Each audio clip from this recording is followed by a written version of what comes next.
Good morning, everybody. 9:30, we'll start this session. So we're going to talk about this challenging colonoscopy case. And so for those of you who are interested in getting a CME, now it is possible to get it for this session. And if you want to know how to do that, you could go to the YouTube channel, my YouTube channel, and then you put in MD Anderson Endoscopy Refresher CME, how to apply. It goes step by step, and here is the link. So at the outset, I would like to thank Sylvia, Joseph, Roy is going to join, and Sriram for helping with this project. I'm really grateful to you all for your input.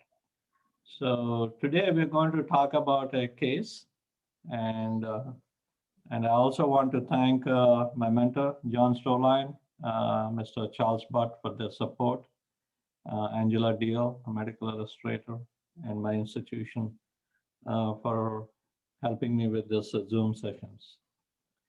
So this is a woman in her 50s. She had a technically challenging colonoscopy in the past, and her history was significant for history of ruptured appendix when she was young, led to abscesses, and then that required surgery. And then she had 3 more surgeries for bowel obstructions. So that's the background of this patient. And so in terms of her story, a little more, 7 years ago, she underwent colonoscopy for rectal bleeding, and she had a sessile polyp removed from the cecum, and she was recommended to undergo repeat colonoscopy in a year. But it's interesting, when I was sitting in the clinic a few years ago and talking with her and going over that note, she mentioned that she was totally unaware of that recommendation.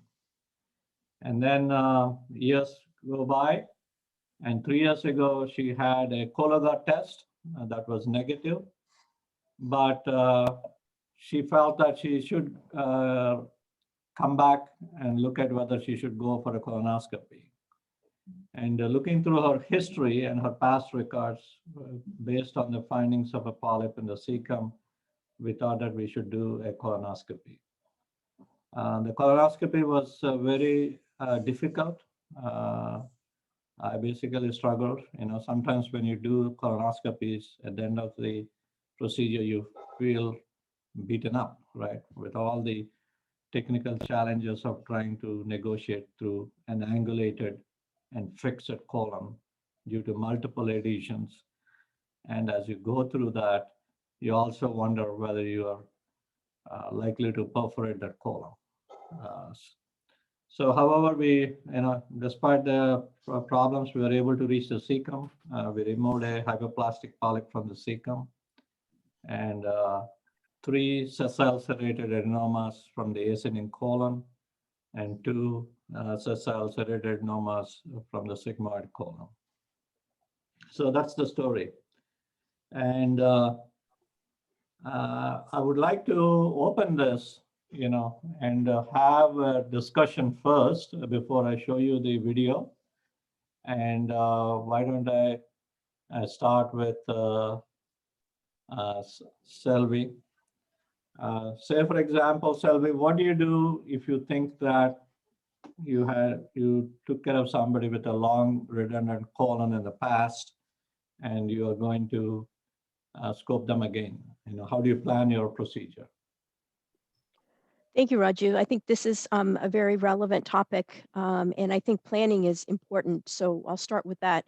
If I know, I'll review the note, and I'll see if I spent more than my usual amount of time to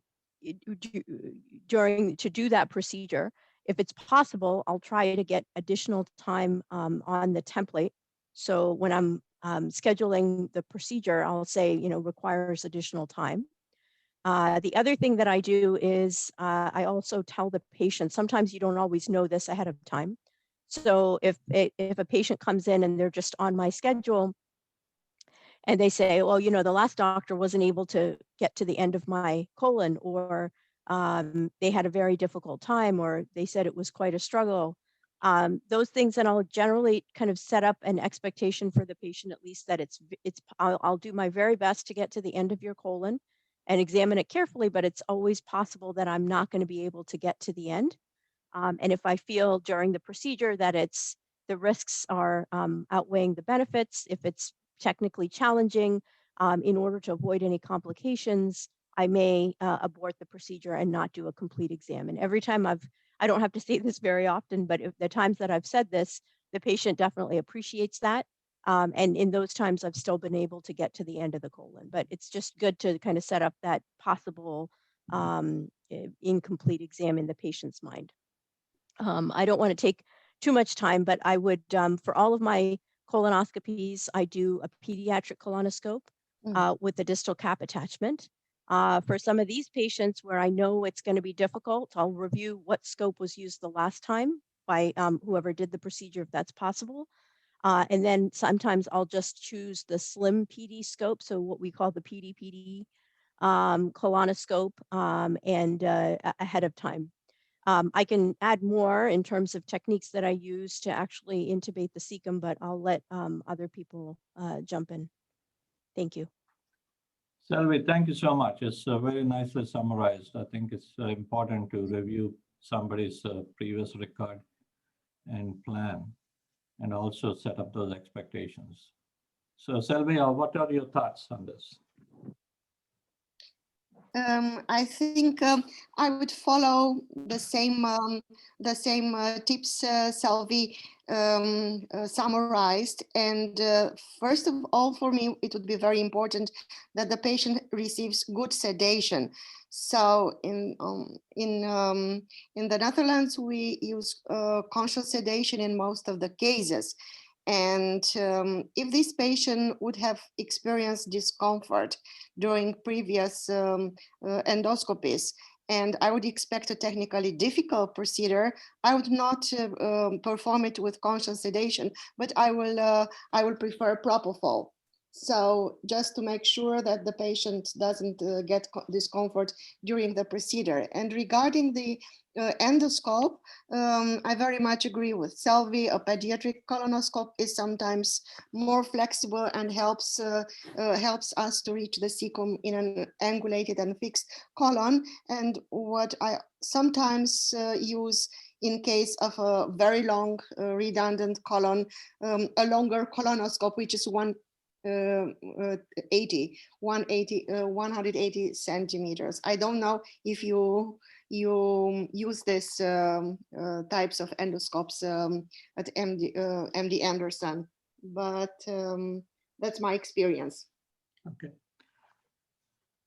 Thank you, Sylvia. You made a very important point for those of us who do conscious sedation for colonoscopy to consider propofol, because all it takes is one patient who goes through a lot of pain that can destroy colon cancer prevention program. Because if somebody goes through a painful procedure, they're going to talk about it and dissuade others from getting colonoscopy screening. So it's very important, and I'm glad that you mentioned that to consider propofol when you routinely do conscious sedation with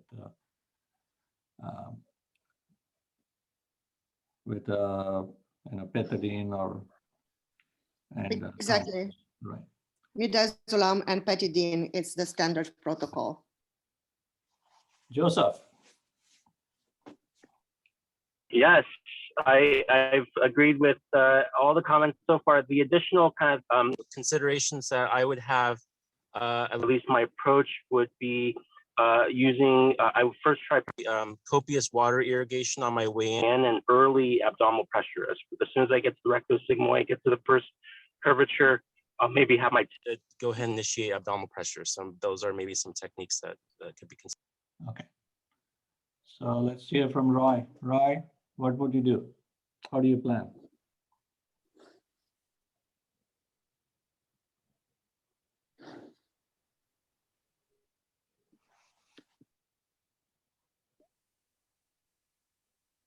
Sriram.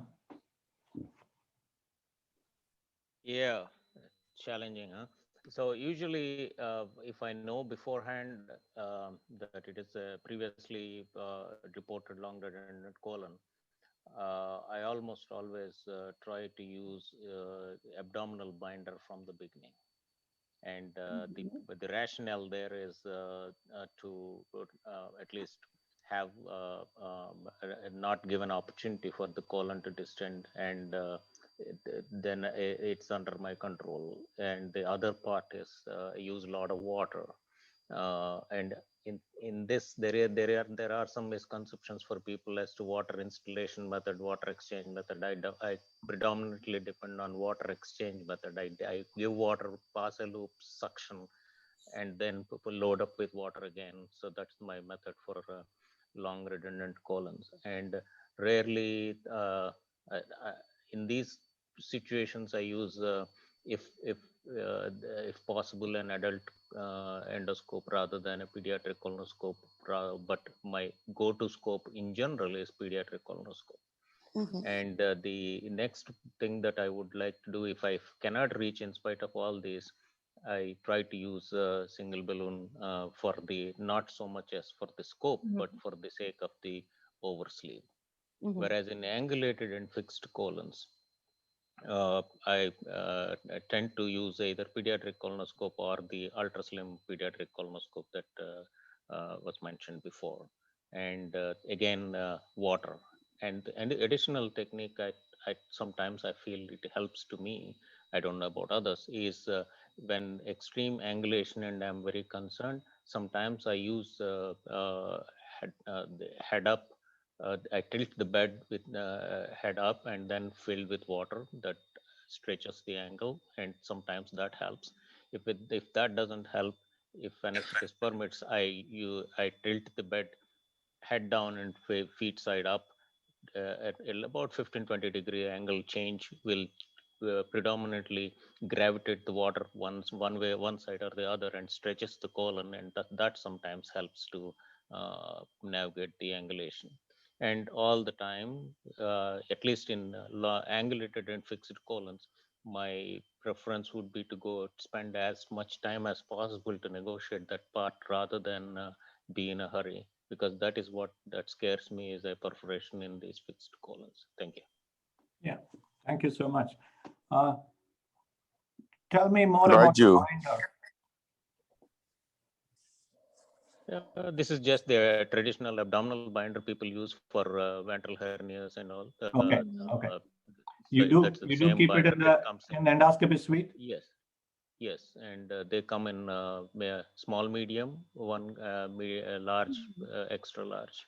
So and I also tend to use these for very obese patients where difficult colons. Okay. Oh, thank you. Roy. I think the problem is more multidimensional than what this slide showed. I think what Sriram had said, if it's long, in such as the patient is bigger, or the patient has known to have like the colon is just dilated, for example, then your strategy is actually to use a more stiffer colonoscope, and you choose the adult colonoscope. And from the beginning, you say, I need to conserve the length of the colonoscope. So I will always try to reduce or use a binder, or use like something to compress the sigmoid from the beginning. Whether you use like whether you ask your staff to do the pressure from early on, and you always reduce is trying to reduce the loops from the beginning is like the strategy. But if you have like a small pelvis patient, then you would actually say, okay, that patient will have maybe a more angulated. Then I would use a pediatric colonoscope and maybe use water from the beginning. So, and then there is this extreme, which is like the colon is fixed from prior surgeries. Then you use the super slim colonoscope. Yeah, that's good. Thank you so much. I think there's not much in the video that you will see, but I wanted people to talk about so that we can learn from each other. And these are all the options that you could think about. I just wanted to go over what people talked about. One option is you have an option about picking up which scope, whether it's adult, PD, or slim. In a long redundant colons, go with an adult. Otherwise, majority of us do PD. And then if it is a fixed angulated colon, slim scope. And then you have attachments. Hoods and rings are basically for polyp detection, not for getting into the colon. So cap can facilitate, especially when you have tight twists. You can go over a fold and pull it down and get it. And then in terms of insufflation, we have several options. We talked about water. And there is a concept that is out there that is pretty recent. That is minimal water insufflation that was published in Video GIE. Regular water immersion or exchange is you push water through the biopsy channel or through the water jet and they try to exchange it. With minimal, you do not use the water jet. What you use is the water that is used for the air-water insufflation. So when you push your air-water button down, you get a little bit of water. So you put a cap and then use the air-water button down to have a very little amount of water that will just allow the colon to open up a little bit so that you're not distending the colon too much. So I've actually used the technique in somebody where I failed before and was successful with this minimal water insufflation. And then we talked about pressure application. And there are binders, and there's something called a ColoWrap. This is something that similar to a binder. And then Sridham talked about over tubes especially with long redundant colons, you want to pleat the colon and hold it either with a single balloon or double balloon. And there is another new device that has just come out. This is called a rigidizing over tube. And this is similar to shape lock that did not pan out.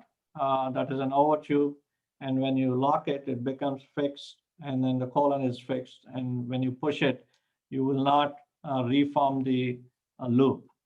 But with the Pathfinder, they apply suction and makes the over tube rigid. And it's a very neat device. So that's another option. And then there are balloons that you can pass through the scope, inflate and pull it back.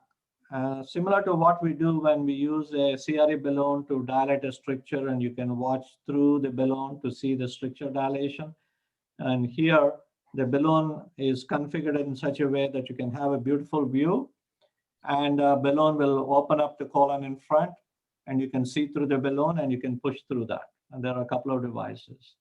And finally, having an assistant who knows how to apply pressure makes a big difference. So these are all the options that we talked about. So with that, I wanted to just go over a couple of things. Insertion tube diameter. Good to keep remembering this. The slim scope is about the size of your EGD scope, and the introscope is a little bit smaller than that. But the slim scope has certainly helped us take care of those patients with fixed angulated sigmoid, where you worry about as you go through that segment, the scope becomes very rigid if it is an PD scope or whatever. But with a slim scope, which is much more floppy, almost like a noodle, it can get you through that. So, and the other thing is to keep in mind is, unlike other scopes, colonoscopes have this beautiful up and down, 180-degree up and down, and 160-degree right and left angulation. So something to keep in mind just for the sake of the fellows. And that angulation makes a big difference. With an EGD scope, you can go up to 210 degrees. So if you have a difficulty going up an angulated sigmoid colon with an extreme angle, maybe having an EGD scope makes a difference. So these mechanics and these numbers are important when you're picking up a scope. And the other one is when I put water through the slim scope doesn't have a water jet. You can attach it to the biopsy port. There's a device, but we don't do this. We basically bring this water jet, put a blunt needle and plug it in here through the biopsy port, and we use that. That's how we set up our slim colonoscope, which is smaller than the pediatric colonoscope, with an outer diameter of 9.5 millimeters. So now what I would like to do is, I would like to take you through from the beginning to the end of this colonoscope insertion. And it took about 14 minutes. And as I was going through the transverse colon, I basically flipped back, slipped down twice. That is about almost 2 to 3 minutes of struggling. That segment I removed because it doesn't have much of a teaching point, except that you slip back. So I'll share with you how to do water immersion scope and let one of my colleagues comment. And so key is to suction the air as you go through this. And this is a slim pediatric slim scope, 9.5 millimeter with a cap and a water jet through the biopsy port. So how do you find the lumen? You want to think about your folds and think about the fold as if like the reverse of a bow. And like you find from an appendix to the ileocecal valve, how do you find the same concept you use to find the opening? And then as you're going in, the star-shaped appearance will give you the clue to the forward movement as you're going in. And you'll also notice that with water immersion, you will see polyps much better because they protrude into the lumen, and you will see this sessile serrated polyp coming into view and quite obvious. And I have to make a comment here that on the way back, I used just CO2 insufflation to find the polyps. And I had to struggle to find that polyp because the polyp became totally flat. And you can see here, this is a sessile serrated adenoma with a mucus, and something to keep in mind. You know, when you find a lesion like that underwater, and you're thinking that you'll see the same thing with air insufflation, it will be a little bit different.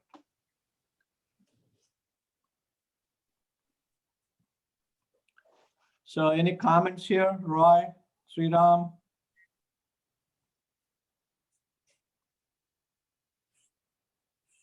Looks good.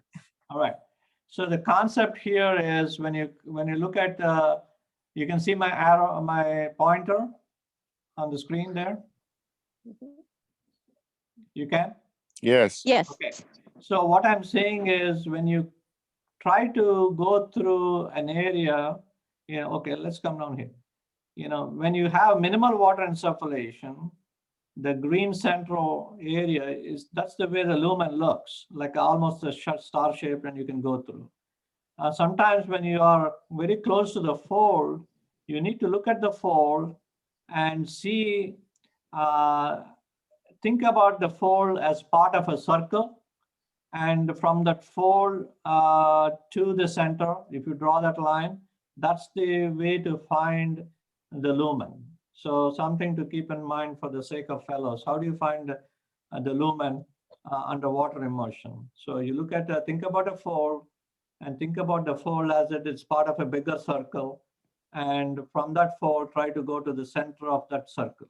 And if you keep that thing in mind, you will be able to find your way underwater immersion. So we are here up to sigmoid colon, and then this is going up into the descending colon. So as you can see here, one of the things that Sriram commented was, as you're going in, you're going to suck as much water as possible to keep the colon as short as possible. So that's what we're doing. We're sucking and not necessarily putting water there, and then using the same star or the North Star to find your way. So we continue to go underwater immersion. And one of the things is important is to find out as you're going, to keep in mind, if during colonoscopy, you can keep in mind what path that you have taken as you're going in.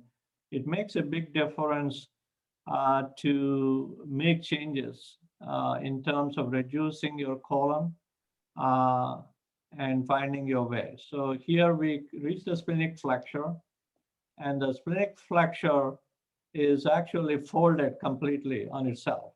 And so something, and then I will talk about how we went over the splenic flexure.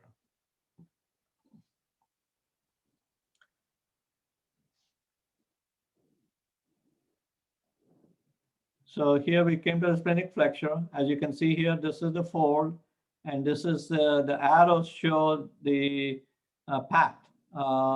So we went over that fold, try to get that over that fold. Before we do that, a little bit of suction so as to see if we can open up the lumen. One thing is, you'll notice this, if you going around a bend, that is folded on itself, if you insufflate a lot of air, that can become a much tighter, closer loop. If you suction, it can open up. So here we are going over the edge, and then because of the cap, we're able to look down and to the right and insufflate a little bit of water, and then finding our way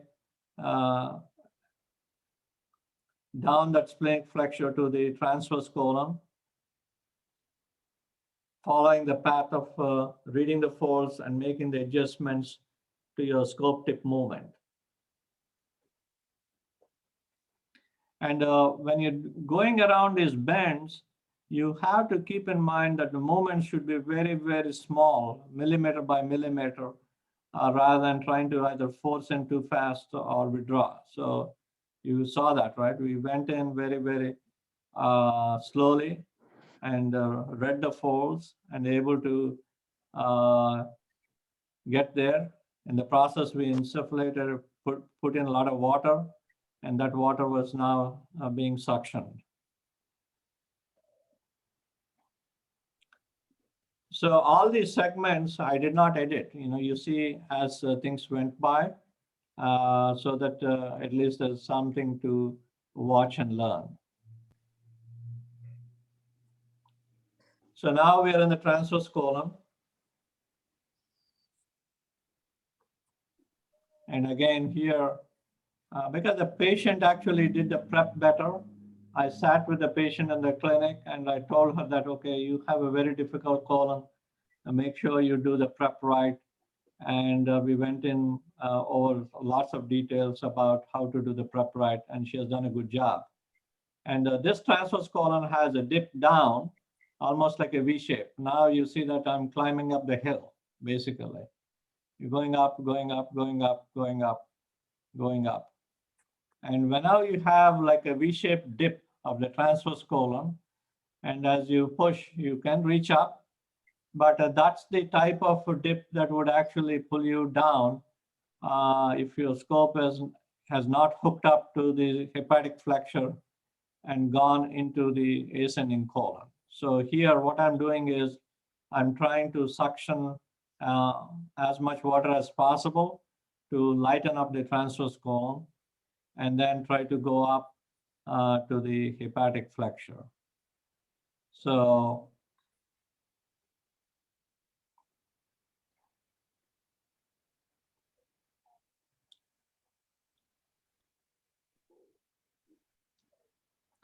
and for the sake of fellows, when you're doing a scope like this with a slim scope, you will appreciate that if you put a little bit of a right torque, gentle right torque on the insertion tube, that insertion tube can become a little bit stiffer. So if you want to make your scope a little bit stiffer, put a little bit of gentle right torque. That keeps the scope a little bit stiffer to get in. With a slim scope, it is very flimsy, right? The only way you can make it a little bit stiffer is to fill the biopsy channel with water, or put in a biopsy forceps in to make your insertion tube a little bit stiffer. So as you can see here, we came up the V, and then we went up trying to get closer to the hepatic flexure.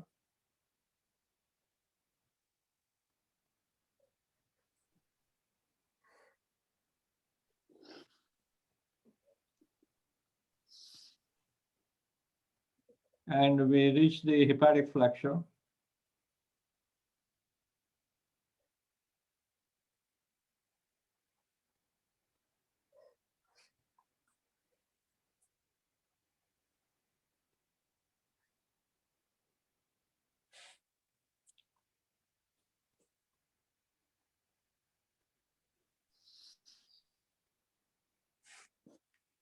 So keep in mind that as we went through the transverse colon, we had a dip down and then went up, and we reached the hepatic flexure.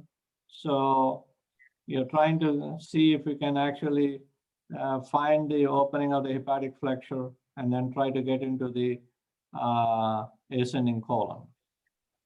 So we also felt that the weight of the transverse colon could pull us back. So we tried to decompress the transverse colon.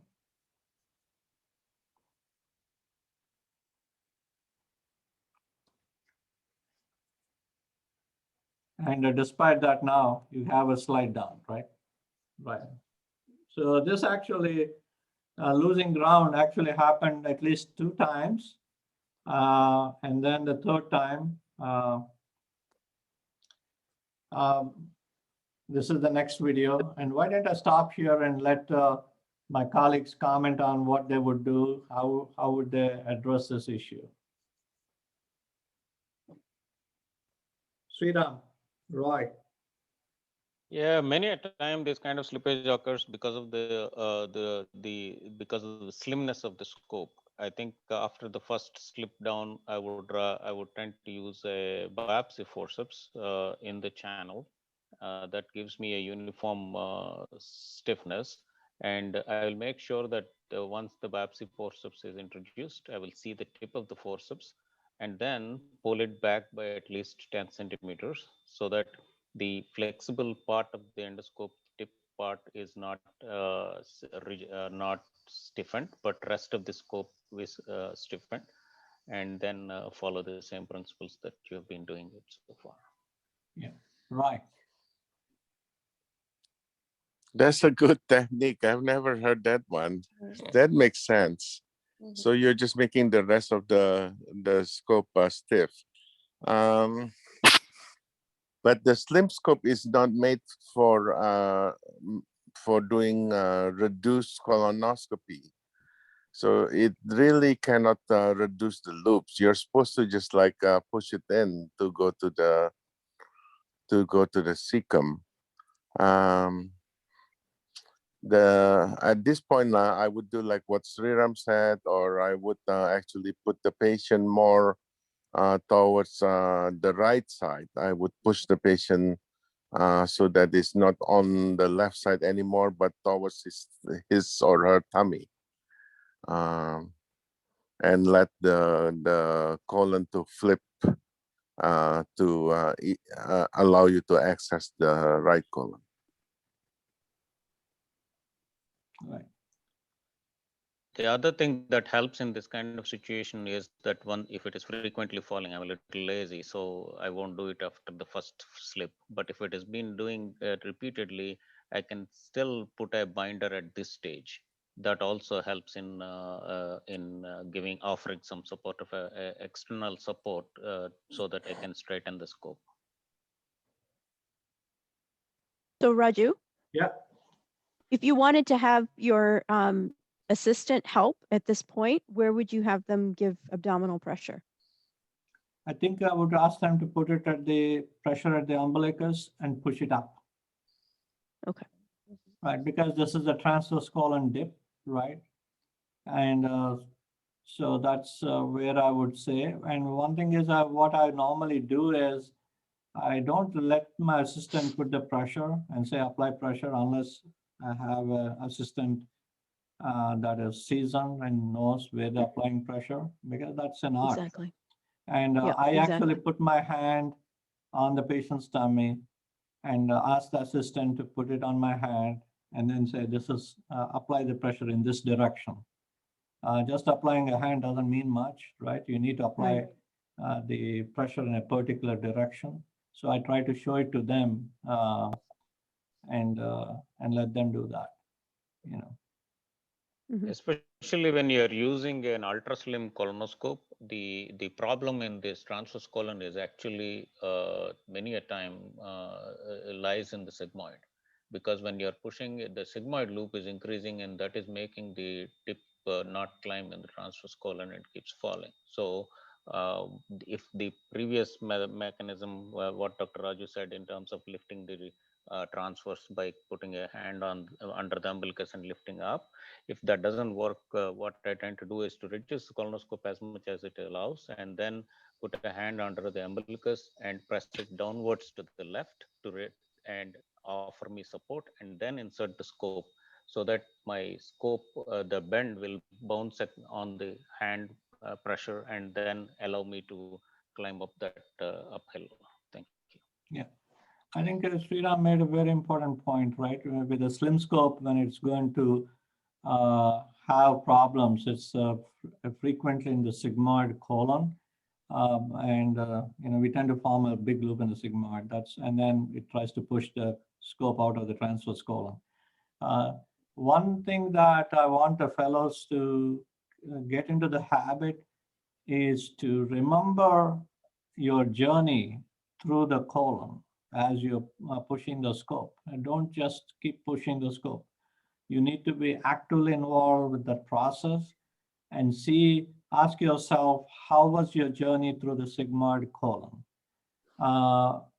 If you went through the sigmoid colon that was relatively fixed because of adhesions and multiple adhesions in the sigmoid colon, keep that thing in mind, because that would help you decide what you should do for the next step. On the other hand, if you went through a big loop in the sigmoid colon initial phases and you reduced it, that also should be kept in mind, because say, for example, you have a fixed sigmoid colon and then you have a transverse colon fallout, like in this case, then apply the pressure to push up the transverse colon. If you had a sigmoid colon that was loopy and then you had to reduce the sigmoid colon first to reach up there, then you should ask your assistant to apply pressure into the sigmoid colon. So keeping that, your journey in the mind, is very important to help you avoid unnecessary additional steps. At the end of the day, if one doesn't work, you can always do the other one. So important to keep that thing in mind. Professor Raju, may I add a Please, comment? please, Sylvia. I would encourage the endoscopist who performed the procedure to summarize all these tips from sedation to type of the colonoscope used, where he or she encountered difficulties and how they solved, just in case this patient will have to come back more often for a repeat colonoscopy. And this will help the next another colleague probably to pass these barriers. So to summarize in the colonoscopy report all these particularities. Right. Sylvia, I'm glad that you brought it up, right? The thing is sometimes the patient may not necessarily end up on our own schedule for a surveillance exam. And what you said is a very important point. And I've not done that in the early part of my career, but of late, I make it a point to write down the details about what happened, almost like a surgical report. Most of the endoscopy reports tend to be bland, without much description. Standard. If you look at surgeon's report, they try to give lots of details about what happened. And that's the way we should be, especially at least the difficult colonoscopies. It's a very important point. Yes, that was. So any comments from Selvi and Joseph? Yeah, I absolutely agree with the documentation. I had a case actually when I first started here, and there was a case that was rather difficult. It took about 30 minutes to cecum time. I documented the strategies I used, etc. I actually ended up rescoping the same patient for additional polyp surveillance, and knowing going in what I documented myself, actually, I was able to cut that 30-minute cecum time to 8 minutes. That's good. That's good. Yeah. Selvi. Agree, Raju. I think this is why it's important to review the reports from the previous procedures, as I mentioned earlier, to find some of these, important nuggets that we can use in taking better care of the patient. Okay. So now we reached the second hepatic flexure, I think the second or third attempt from after slipping down. And as you can see here, the hepatic flexure, like the splenic flexure, also had taken quite a tight bend. And so you will see, as I was going in, I thought that I got into the lumen, but the black thing is not the lumen, actually I retroflex there.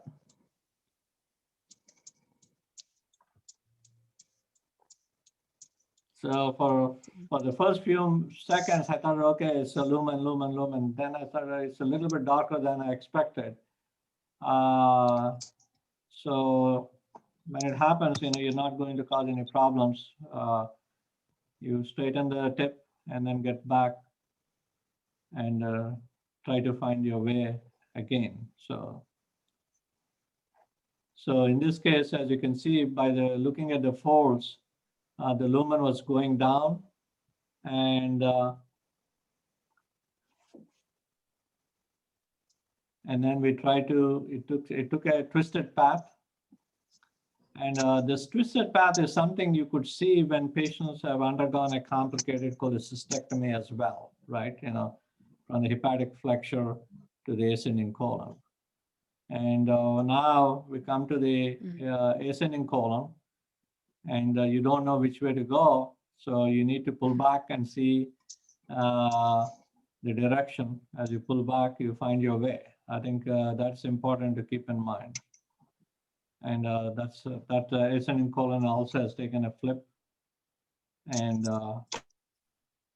so you know that you're in the ascending colon. You take time and suction the fluid. And as you suction the fluid, you automatically drop into the cecum.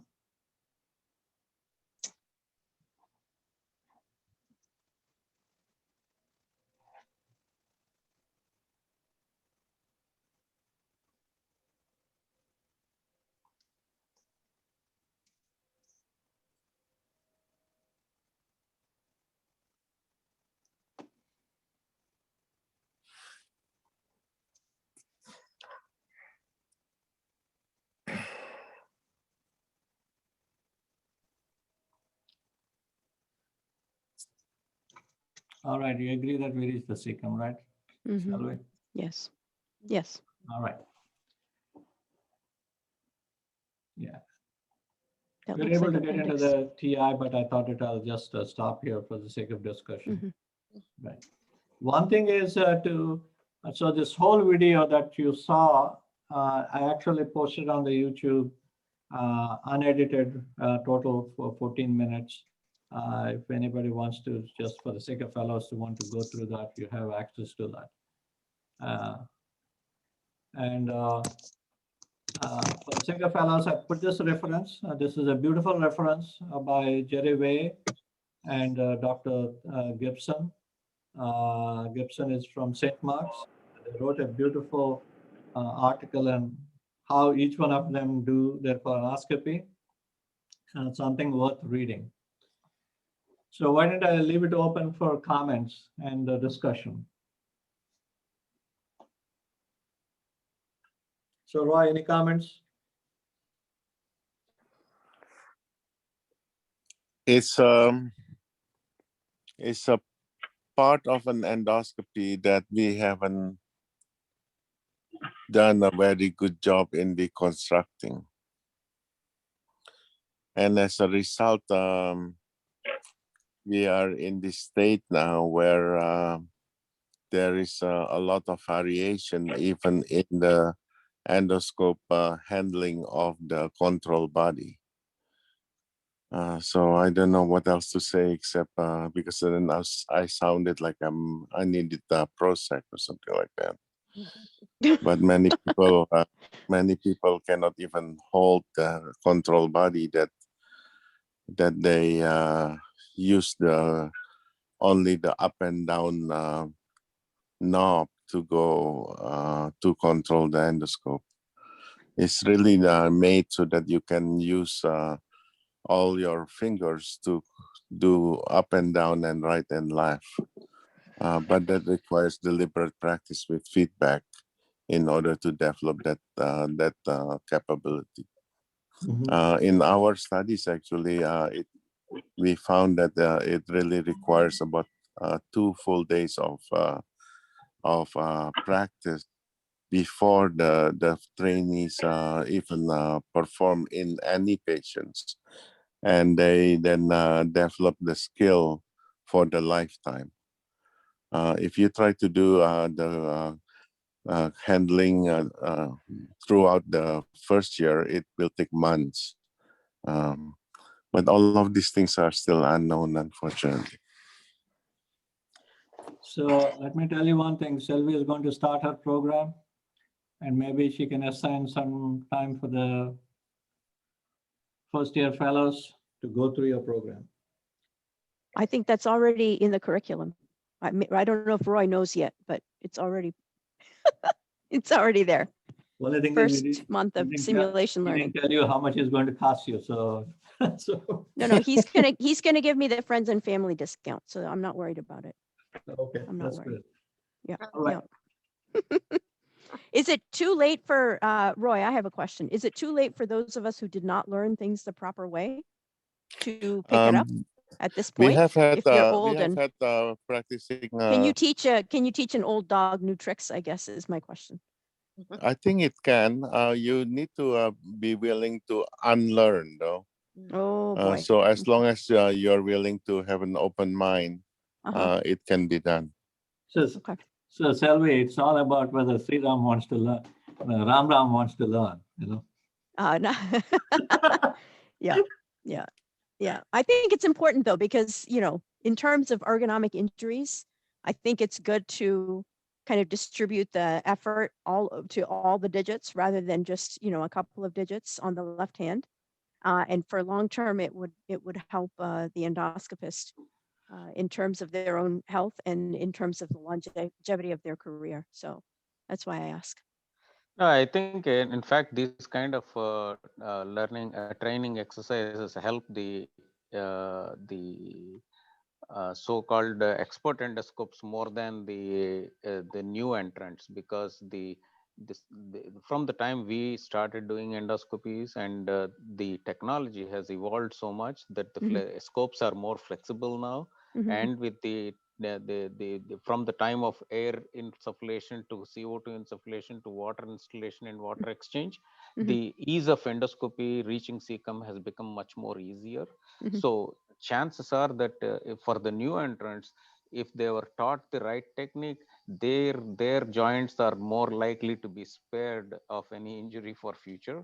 But those who reached up till this point with all these phases for the past few decades, I'm pretty sure we don't talk about these things, but all of us have some amount of musculoskeletal injuries related to the long struggles which we do sometimes with these patients. And I think even if we are not able to unlearn what we learned already, learning the new approaches at least redistributes part of the stress that we are putting on our joints. I think it will be a great addition if these things are more and more talked about.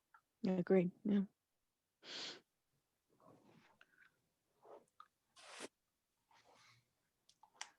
So just out of curiosity, how many of the people on the on the session have some sort of ergonomic injuries that you attribute to endoscopy? I can start with mine, but anybody else? Yep, I think it depends, right? Yeah, how you define.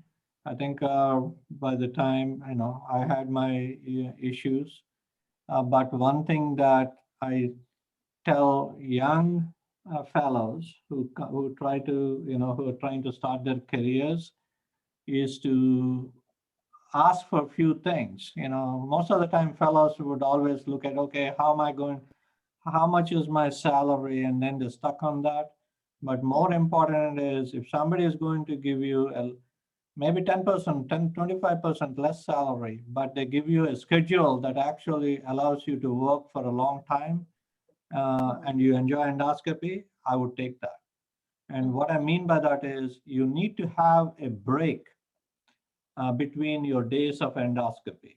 I think that's very important. You can't keep saying yourself, I'm going to scope every single day. And the second one is to also make it a point that as the leader of the team, endoscopy team, you insist that the whole team takes a break for lunch. But what happens is, unfortunately, in most places that I have seen and heard, the nurses take a lunch break, the endoscopy technician takes a lunch break, the CRNA takes a lunch break, but the endoscopist continues to do the procedures. And I cannot understand how they can keep their focus and also run for a long time, So I tell people, right, okay, make sure you take a break along with your team so that you have the time to rest and recoup, and so that if you're doing a full day of cases, that break is going to be helpful. So I keep telling them that those small things make a big difference in the long term. I agree, Raju. Oh, go ahead. Sorry, Dr. One of the issues I've seen, 2 points. One is that the people in the old days, dark ages, we learned upper endoscopy and then colonoscopy, because colonoscopy was not done very often. Now they learn mostly colonoscopy.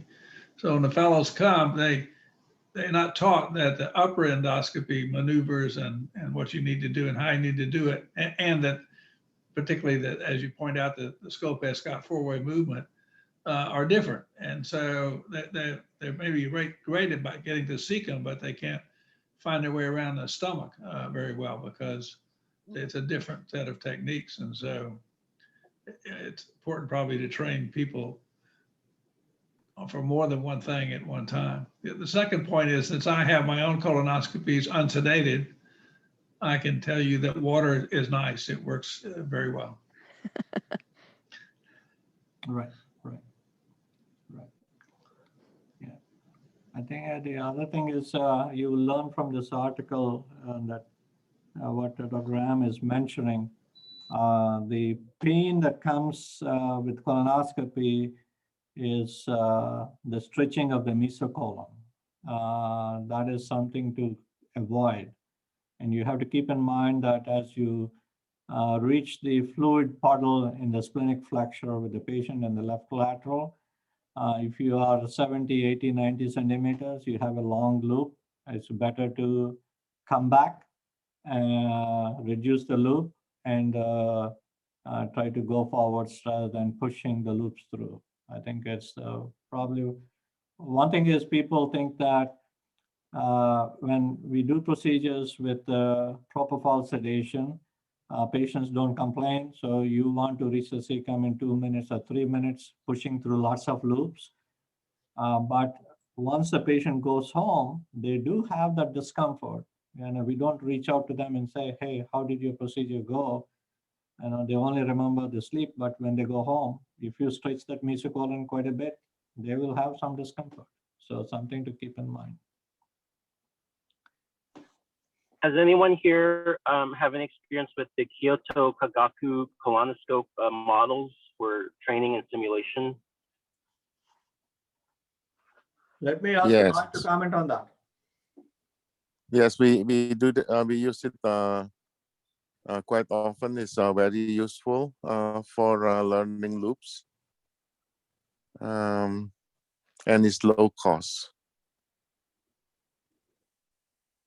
Nice. I was first introduced to it when I was a first year fellow at the ASGE session in Chicago, and I think after having watched even videos of it being used or similar models, physical models where you can actually see how the lumen behaves as you push and reduce, especially in angulate areas, I think it definitely helped me appreciate better kind of how lumen conforms to the shape of the scope and how reduction works. And it's more than, I feel like it helps me visualize almost when I have difficult cases, not just the feel of the scope and what I'm seeing within the lumen.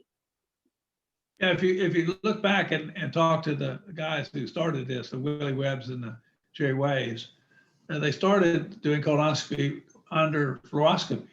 Mhm. So they would tell you just see what the scope's doing because they'd seen it, and we get that opportunity, but we shouldn't need that.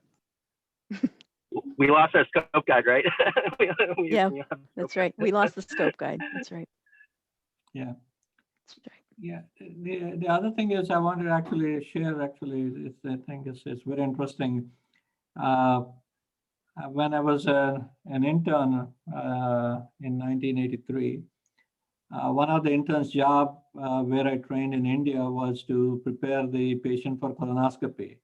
And it's interesting, at that time we didn't have Go Lightly, and we put a Riles tube or NG tube, and then attach the Riles tube to 1 liter of saline and keep purging, and let the patient sit on a commode with water coming down.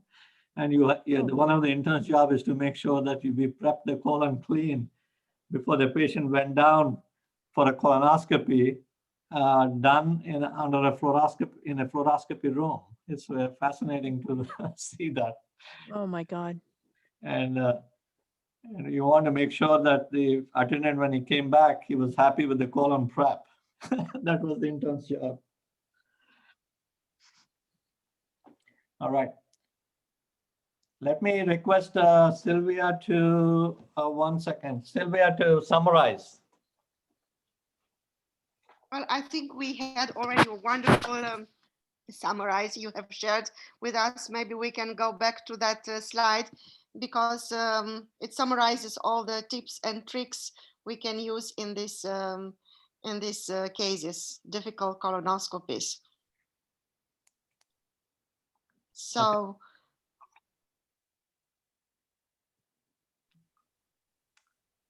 Yeah. I think it is very important for us to keep in mind that to plan ahead. And sometimes when I see a patient that is difficult colonoscopy, I try to, if I think that my chances are 50-50, I try to schedule them first thing in the morning,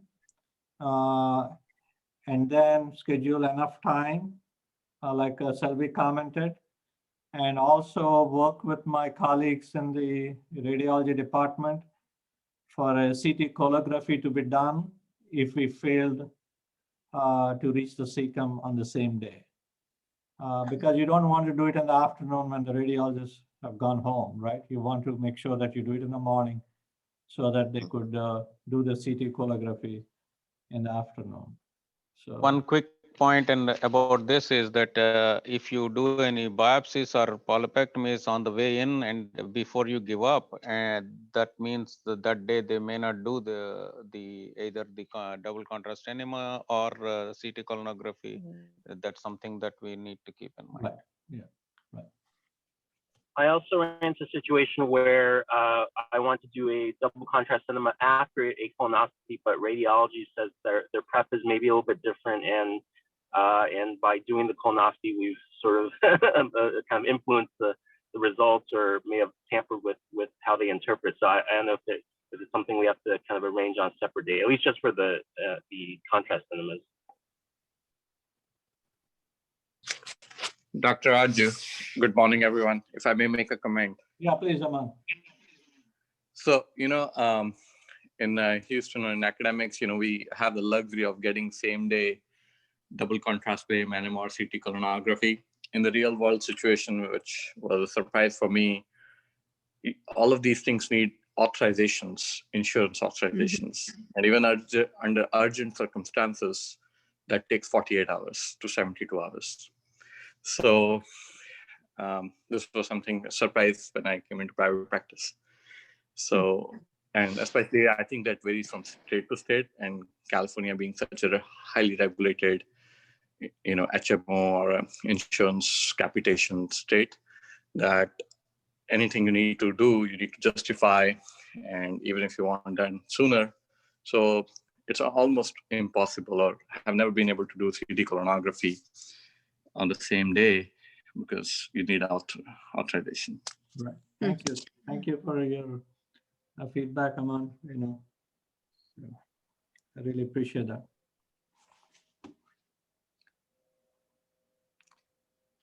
All right. If there are no other comments or anything in the chat, I want to thank everyone.